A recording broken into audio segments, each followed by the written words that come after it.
श्री कृष्ण भक्त अर्जुन की कहानी। एक बार की बात है, महाभारत के युद्ध के बाद भगवान श्री कृष्ण और अर्जुन द्वारिका गए, पर इस बार रथ अर्जुन चलाकर ले गए। द्वारिका पहुंचकर अर्जुन बहुत थक गए थे, इसलिए विश्राम करने के लिए अतिथि भवन में चले गए।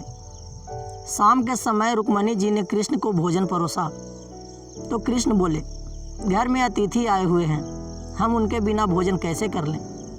रुक्मणी जी ने कहा, भगवान आप आरंभ करिए, मैं अर्जुन को बुला कर लाती हूँ। जैसे ही रुक्मणी जी वहाँ पहुँची तो उन्होंने देखा कि अर्जुन सोए हुए हैं और उनके रोम रोम से कृष्ण नाम की ध्वनि प्रस्फुटित हो रही है। तो ये जगाना तो भूल गई और मंद मंद स्वर में ताली बजाने लगी। इधर नारद जी ने कृष्ण से कहा, भगवान भोग ठंडा हो रहा है। कृष्ण बोले, अतिथि के बिना हम नहीं करेंगे। नारद जी बोले, मैं बुलाकर लाता हूँ। नारद जी ने वहाँ का नज़ारा देखा तो ये भी जगाना भूल गए और इन्होंने वीणा बजाना शुरू कर दिया। इधर सत्यभामा जी बोली, प्रभु भोग ठंडा हो रहा है, आप प्रारंभ तो करिए। भगवान बोले, हम अतिथि के बिना नहीं कर सकते। सत्यभामा बोली, मैं बुलाकर लाती हूँ।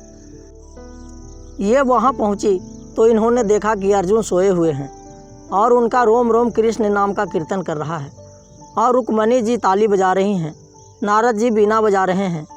तो ये भी जगाना भूल गईं और इन्होंने नाचना शुरू कर दिया।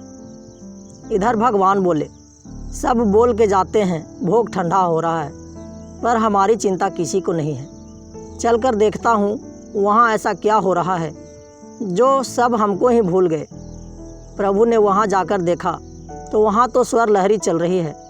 अर्जुन सोते सोते कीर्तन कर रहे हैं, रुक्मणी जी ताली बजा रही हैं, नारद जी बीना बजा रहे हैं और सत्यभामा जी नृत्य कर रही हैं।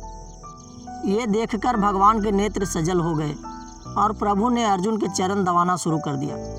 जैसे ही प्रभु ने नेत्रों से प्रेमाश्रुओं की बूंदें अर्जुन के चरणों पर पड़ीं तो अर्जुन छटपटा के उठे और बोले, प्रभु ये क्या हो रहा है। भगवान बोले, हे अर्जुन, तुमने मुझे रोम रोम में बसा रखा है, इसलिए तो तुम मुझे सबसे अधिक प्रिय हो। और गोविंद ने अर्जुन को गले से लगा लिया। दोस्तों, चरण उनके ही पूजे जाते हैं जिनके आचरण पूजने योग्य होते हैं। यह कहानी आपको कैसी लगी हमें कमेंट बॉक्स में ज़रूर बताएं। धन्यवाद।